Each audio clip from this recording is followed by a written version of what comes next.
Uncle Mike, Auntie. I see y'all. I see y'all. This is that deacon shirt. I'm done.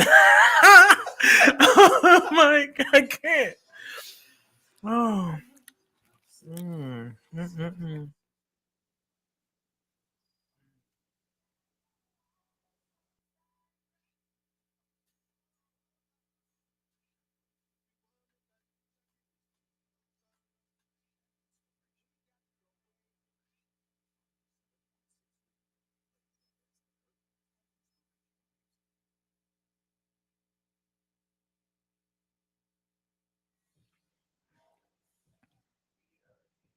You're locked into the vault with Dante Myles on fire.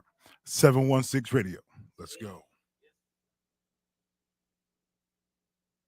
For some of you guys, I've been getting reached out to about like the slight hiatus that I've been on. It's just life has been lifing. Okay. So but I have not left and we are back, right?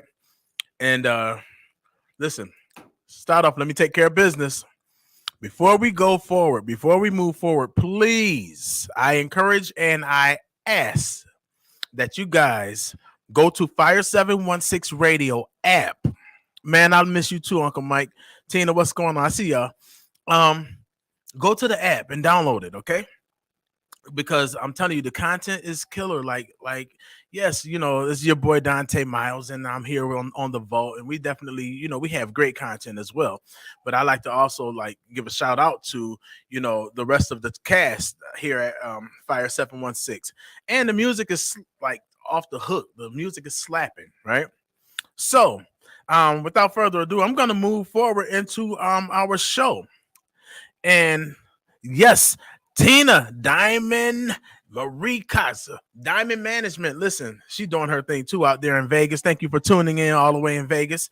Um, we're gonna move forward today. Guess what? I have me a special guest here that's here, and I didn't tell y'all first before we go into that. We definitely got to shout out my man, the boss man, Mr. Frank. Yes, sir. And listen, today is cool. It's a very cool day. Listen, got my special guest. Guess what? He's actually my colleague. And I'm going to flip this camera over here. We have our Mr. Vincent Carly. What's going on, bro? How we doing, brother Myles? How we doing? Man, I'm doing good, sir. I'm glad you were able to come through, man. And listen, tell the people a little bit about yourself. First of all, it's an honor to be in the vault. Yes, sir. Be on fire. Yes. Stay on fire for this few minutes with you. Glad to be here. But just a little bit about me real quick, just to get into it. Born and bred, born and raised right here in Niagara Falls, New York. The only time I didn't have a mailing address that wasn't Niagara Falls was when I was going to college in Rochester. But other than that, I've been here, been living here, and I'm one of the Niagara Falls boys. We in the building. Yes, sir. Listen, so when I say my colleague, let me bring this back. So when I say my colleague, he's actually a city councilman as well. He just started this year. And so I'm gonna tell y'all something. Now, me and him, we have real conversations, and I'm gonna be honest with you. He know I don't cut any punches. At the end of the day, I'm straight from the hip. And so I told him, I said, hey man, I just need to check you out for the first half a year. You know what I mean? I need to see what you was gonna stand on. And I gotta say, during this time, this man has been standing strong. He didn't budge. You know what I mean? Even when we have like when people kind of go against us, y'all know it was 4-1 with me like all last year. 4-1 votes, just completely when I was fighting for things in regards to equity in our community and really helping build things up. I got a lot of pushback. So when my man got put on, I was like, all right, well, let me see what my man got. You know what I'm saying? See what he up to. And honestly, I got to say, man, you've been holding it down. So shout out to you on that. So so what's going on with you right now? It was an appointment year. So it's my first year on the council. And now I'm in the midst of running the campaign at the same time to get back onto the city council so I can fight another 4 more years for the people of the city, because that's what it's all about. From Love Canal to LaSalle, from DeVoe to downtown, from Highland to Hyde Park. It's about this city and making this city better and improving the quality of life of the city. Man, listen, I appreciate that, brother. So I figured I'd put that out there. So check them out. I would tell people, do your homework. You know what I mean? So with this being said, now y'all see I'm up here. chomping down, right? It's So good, listen, I may say. so my lady, I don't know if she on here yet. She probably slide on in a minute. But Sabrina, let me show y'all this. I mean, I have to put it in the front just so y'all can see. Y'all see that? You see that sign right there? You gotta get used to this pink apron right here. Let me tell y'all something. My guy, today, listen here, has brought to you by these pastelitos. You feel me?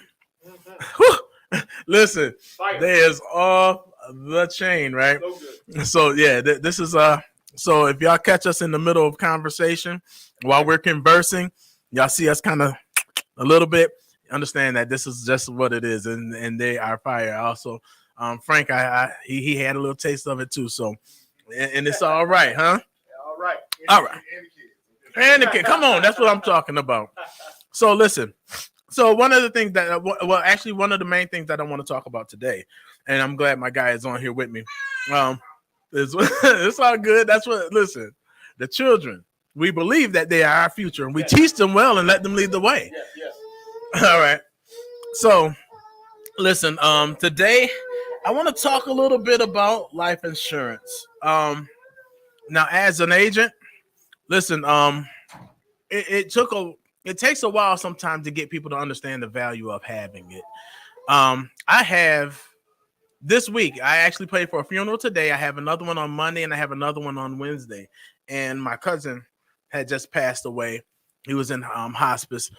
There's a lot of people that are leaving, like, and not having that coverage, and their families are left to kind of deal with the financial burden of, putting them away. You know what I mean?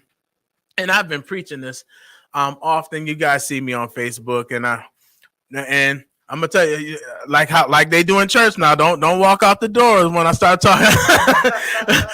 talking about this, because actually, honestly, let's be 100. We do understand some people are in a position, maybe they had been diagnosed with something very like terminal illness that didn't allow them to actually qualify for it. Within, like before they were able to get it. So for instance, if I had like a heart condition at a very young age and it's like, man, I want life insurance, sometimes you just don't qualify. Sometimes you might get denied quick.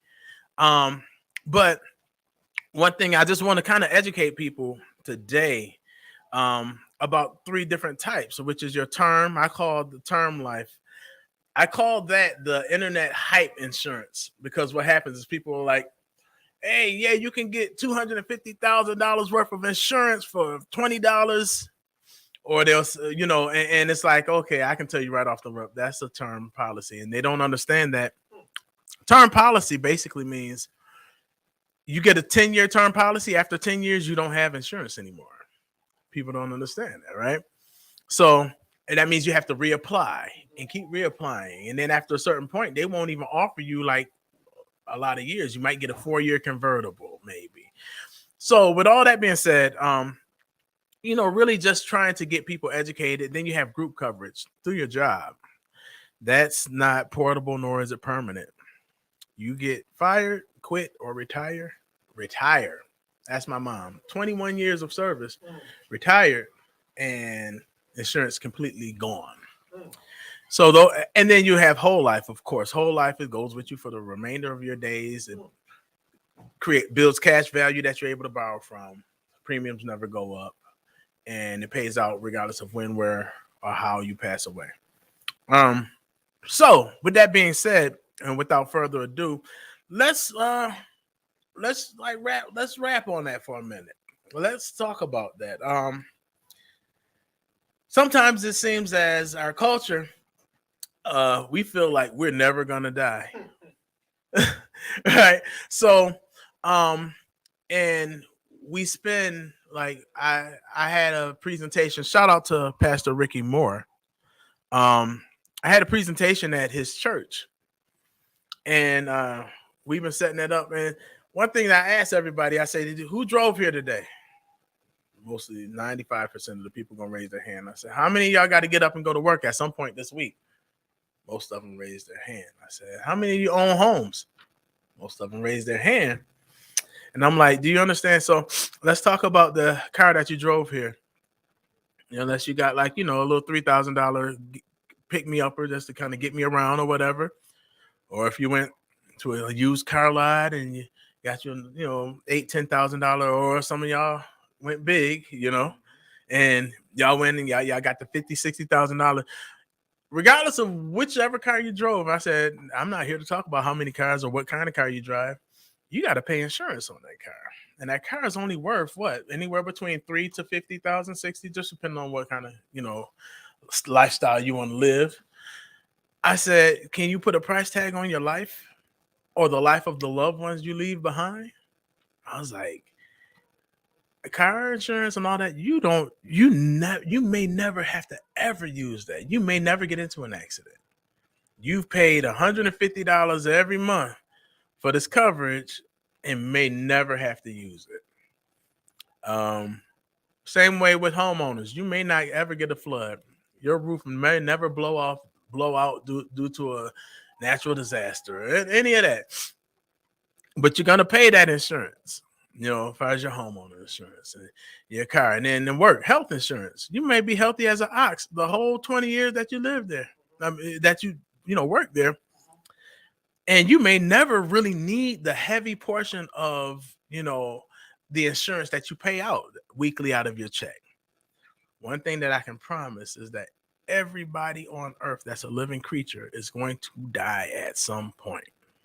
That's just the honest. And guess what? You're going to need you. Let me put it this way. It would be best to have it because somebody's gonna have to pay. You can't bury nobody in their backyard next to the tree. That's a felony. Ain't nobody trying to, that's not gonna happen. But so that's just my quick spill on life insurance, period. Like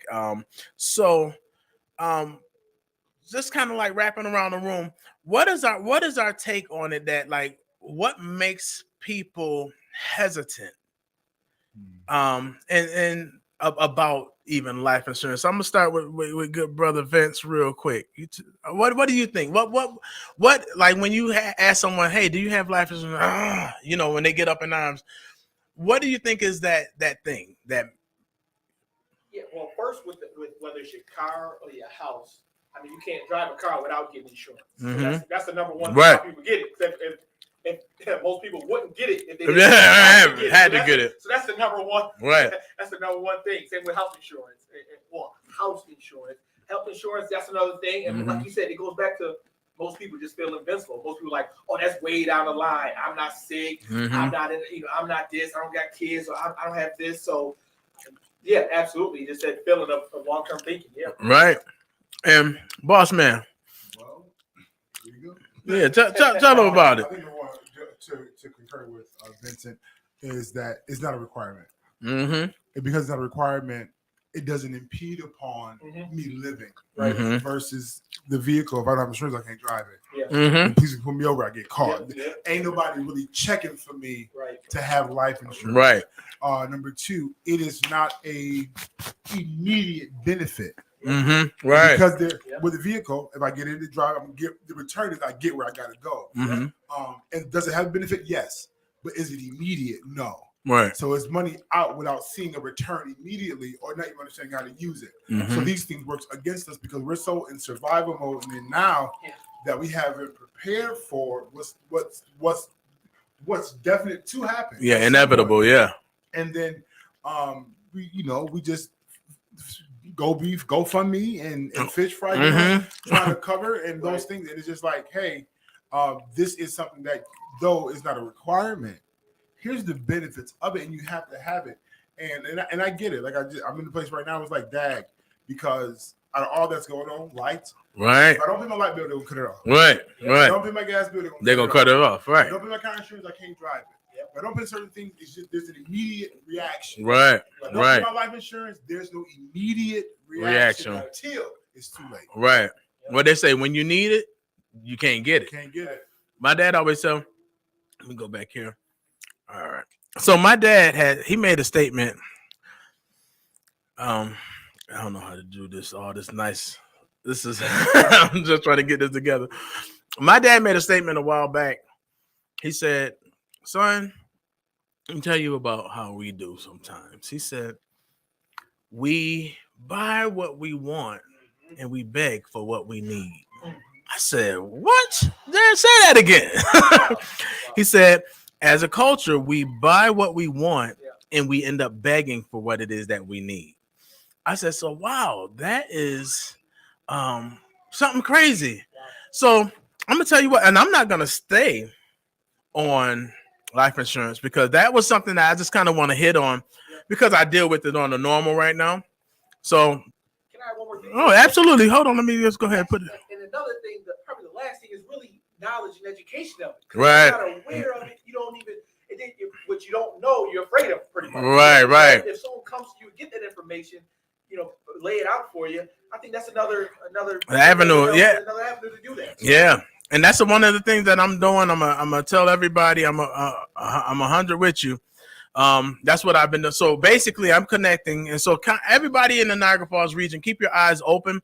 I will be connecting with Mr. Michael Williamson and Williamson Funeral Home, and so basically, it's facts, fiction, and fabrication, things that you should know about funerals and life insurance that you may not know. And so it's going to be a very informative event, and we're gonna go around. We're looking to do one at the Doris Jones Center and one at the John Duke Center. And anyone who wants this information, feel free to hit me up. You can go to Fire 716 Radio or my personal if need be. As a culture, we buy what we want and beg for what we need. Yes, yep, that's it. So I definitely want to just put that out there as a shout out. So let me see here what time we're looking at. Okay, we good. And just to put that out there so everybody knows and to be informed and share that. Please share that information so people actually get to know, because if you don't know, you're only held accountable for what it is that you know. So figure I put that out there. Now, since we have Mr. Cawley here, the state of our city. We got about 10, 15. What's going on, my friend? We have about 10, 15 minutes. The state and the condition of our city. We've been trying to go as hard as possible, trying to fight as hard as possible to make sure that our entire city is being paid attention to, not neglected, not forgotten.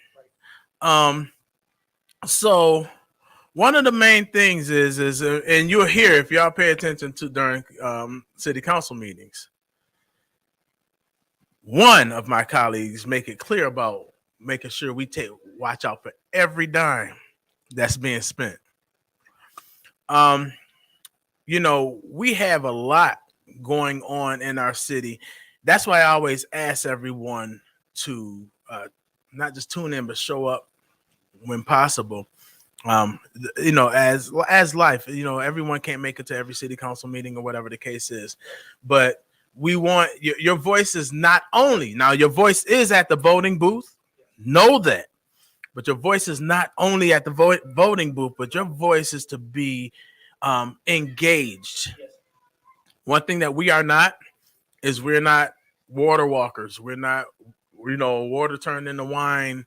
We're not the make the miracles take place in a city that has been, kind of in a sense misran for a while. We're looking at, because everybody likes to compare us to Canada. And they don't understand. A lot of people don't understand that way back when Canada made the conscious decision of, as far as being as far as the Niagara region to be the tourist space, and we made a conscious decision to be the industry. That's why people migrated from down south up here, because plant jobs and stuff was plentiful. You can go to one job. If you ain't like it that day, you can walk off and walk down the street and get hired at another job. That's how quick it was. Of course, that's not the case right now. So with that being said, I feel like we're playing catch up here in the city of Niagara Falls when it comes down to this. I think there's a lot of this subject could go so many different ways, but Mr. Carter, you tell me, what do you feel the condition of our city as of today? What do you feel like the condition is here? Yeah, I mean, you just hit it. For the past 40, 50, 60 years, in my opinion, we have been misled, mismanaged, and then that's no indictment on anyone. It's just the way it is. You can talk to anyone. There was a heyday in Niagara Falls, and now we don't have that heyday. Mm-hmm. So now we're in that valley where me getting on the council and joining you in terms of that fight for the people. To now it's time to make that uptick. Now it's time is now. The time is now to make that uptick, and that's why I vote no. People always say, "Oh, you vote no a lot." It's because we're not going on that up slope. I believe that with every penny, every dime that the city spends and invest in something, we should be able to see the return, get our services, and get us in that direction that take us on that uphill instead of staying in the valley. So listen here, that's what I'm saying. See, and that's one of the biggest things is that so much money is spent without including the people. Right. A lot of money that is being spent is spent with no transparency. Why did I fight so hard against special meetings last year? Because there zero transparency in that and zero voice from our constituents. And then all of a sudden, how can we do that and then within a year come back and say we want you to vote for us, we want you to support me? Last year I did everything in my power to not allow your voice to be a part of our decision-making process. But this year, I want you to forget all about that. And I want you to come and vote me back into the same space. Do your homework, everyone. What needs to take place in city council and in the city hall and within our city overall.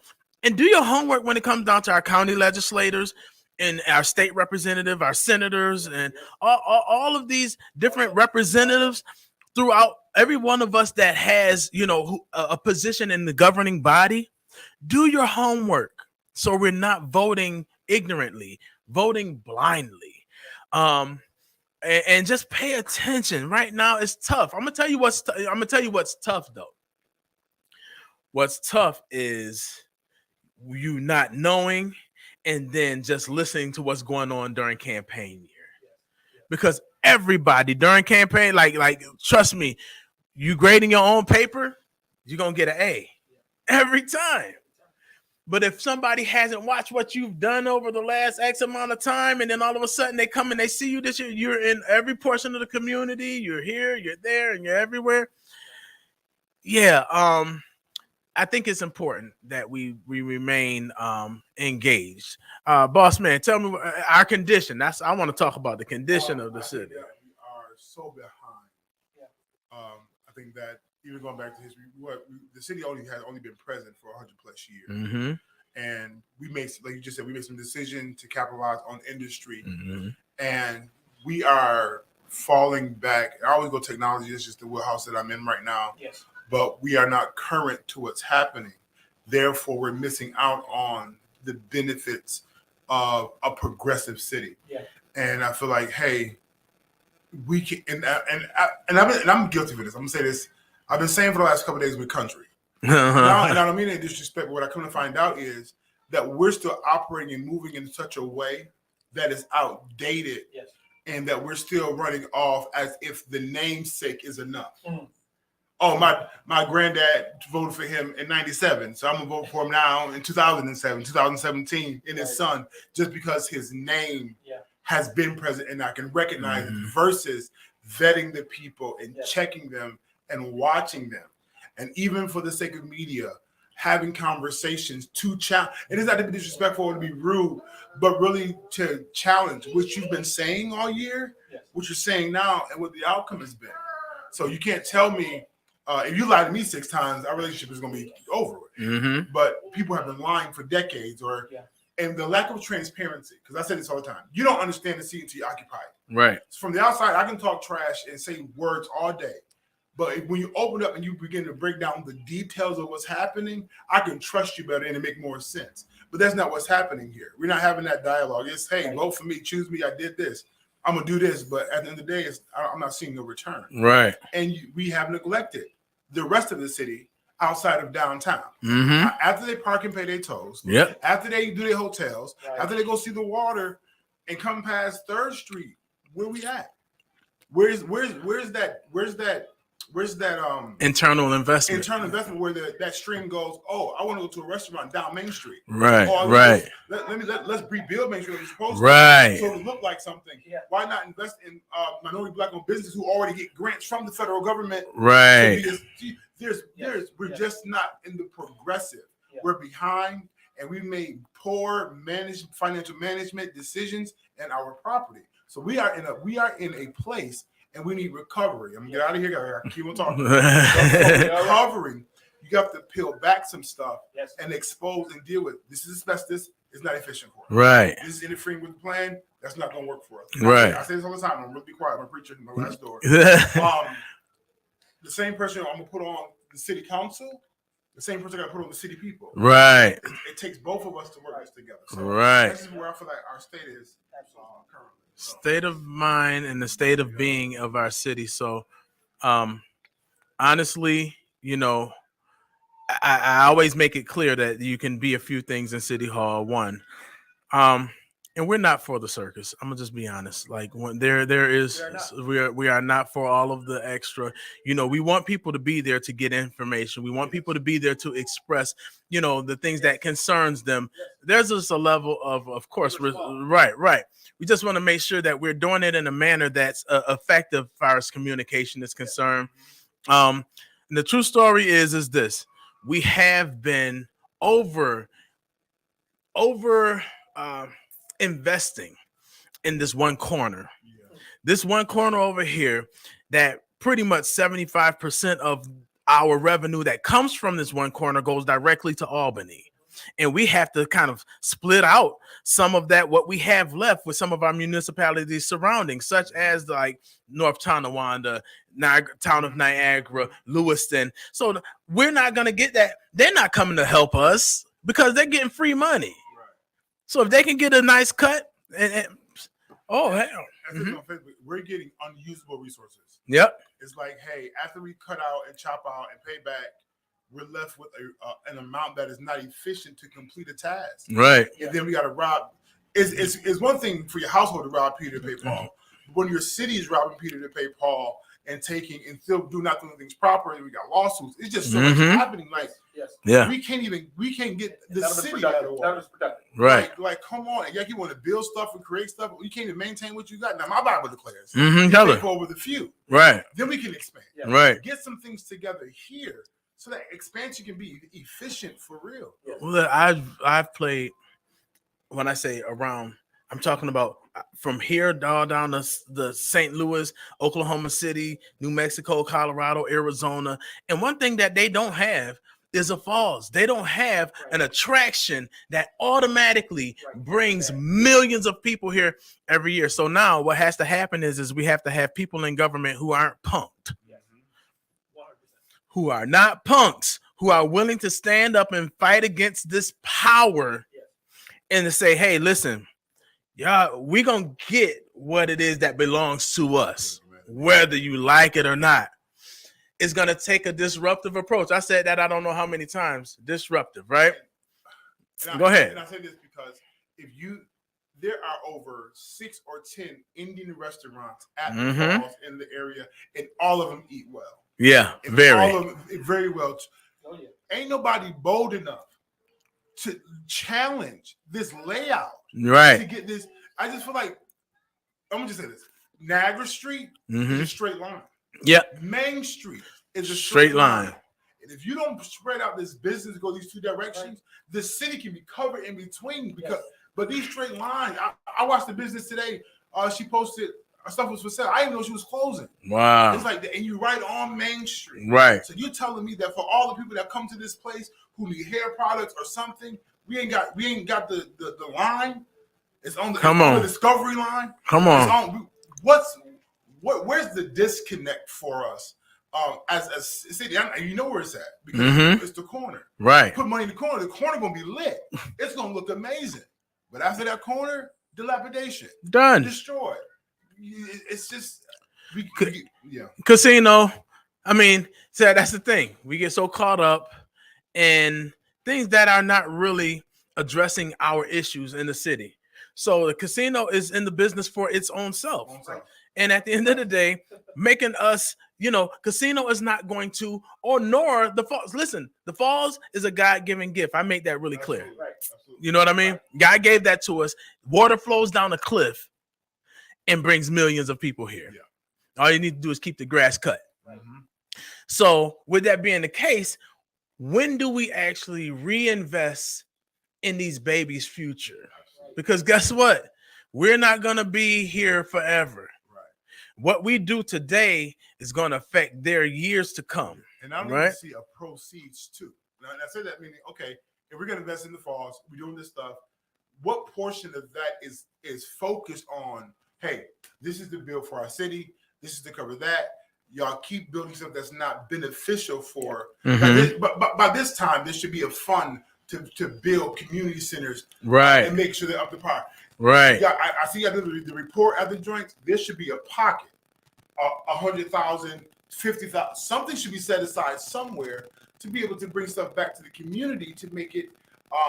Watch this, making it feasible for the people to invest. Yeah. Right. Because if I granted that we need people to invest. I understand all of that, but I can't pay $25 for my kid to go if what y'all presenting ain't there. Right. Meet us at a place. Right. There's pressure on both sides. So that's it. That's definitely it. But the pressure is to have that development. And yes. We just fought for companies to invest. There are companies that want to invest in Niagara Falls. They do.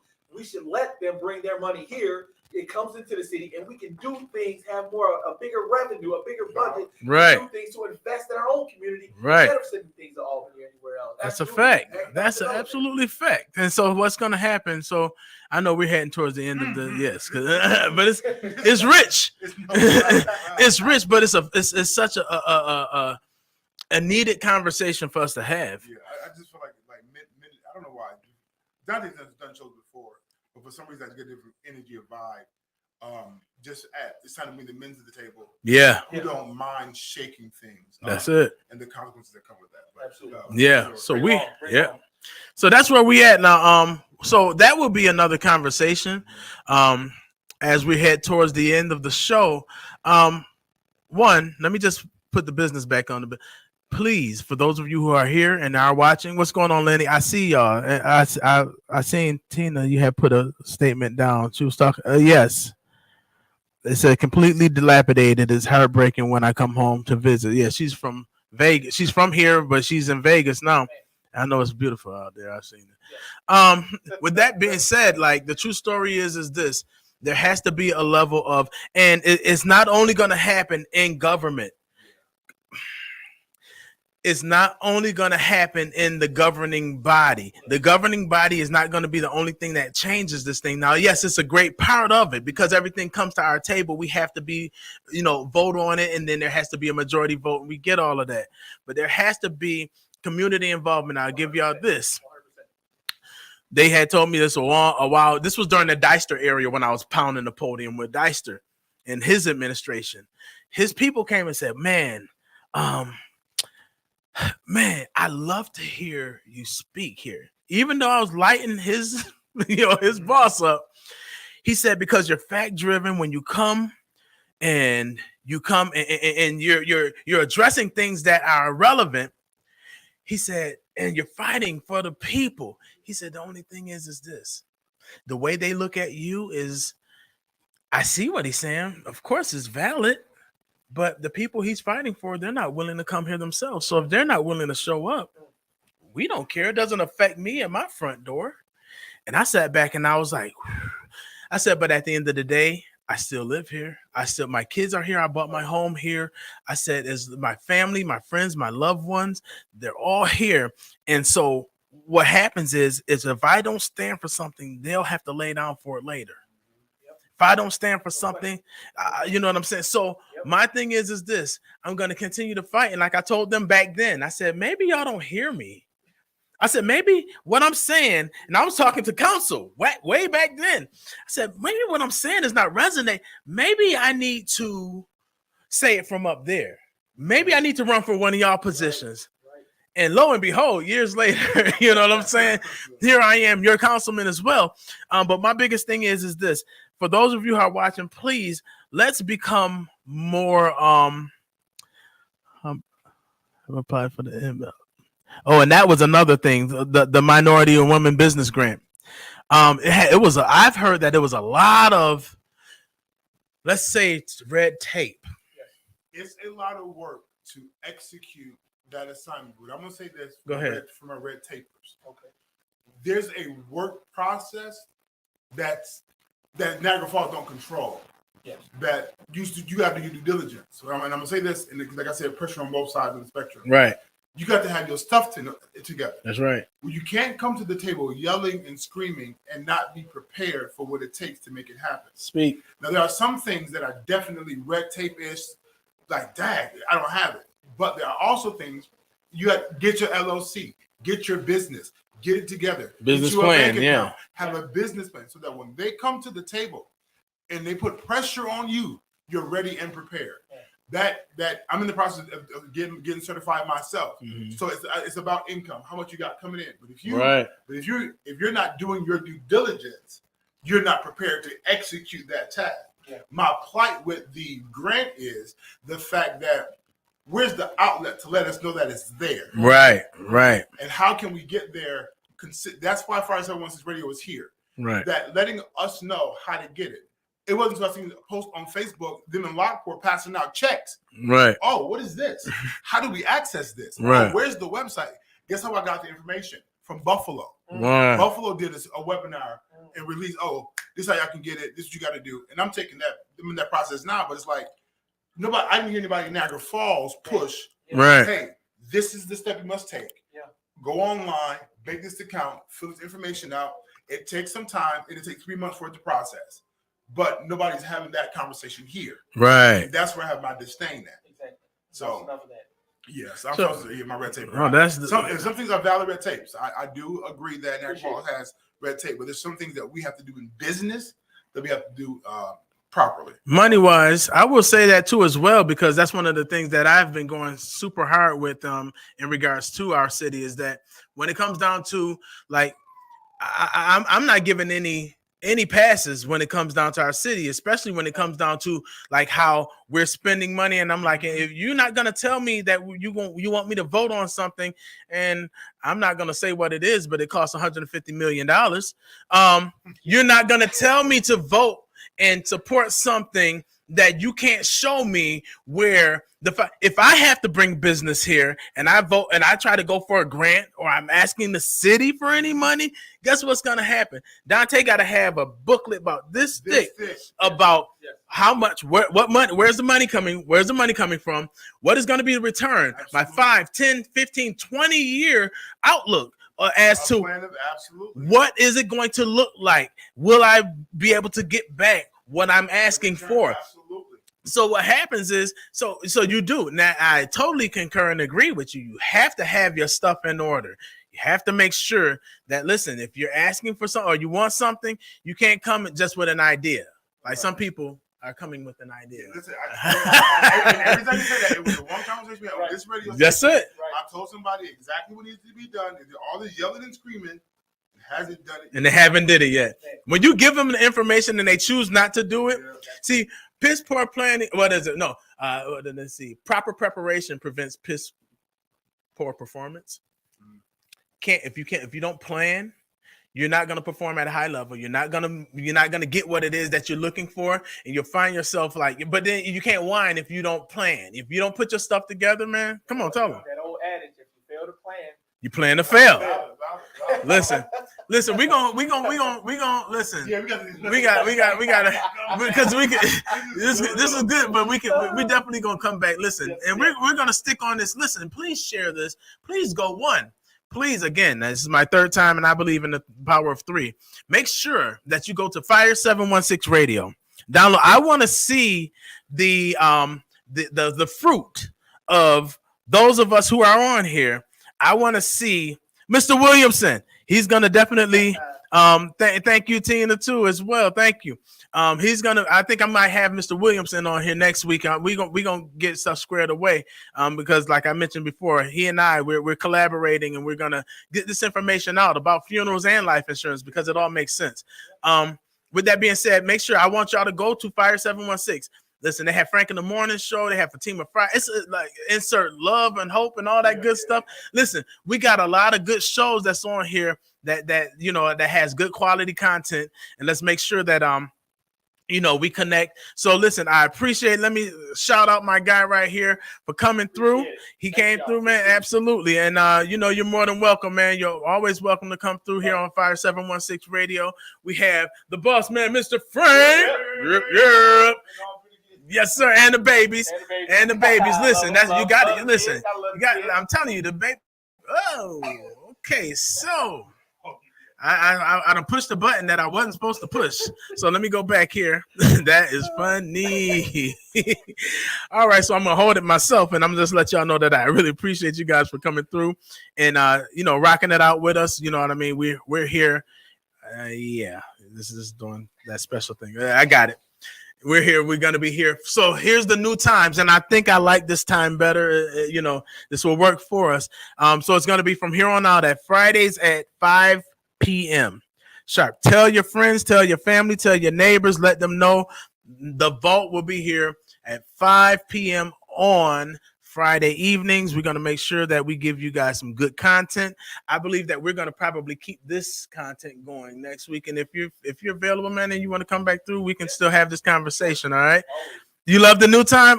Hey, Tyree, I see y'all. So I'm getting the response. All right. That's cool. I'm glad.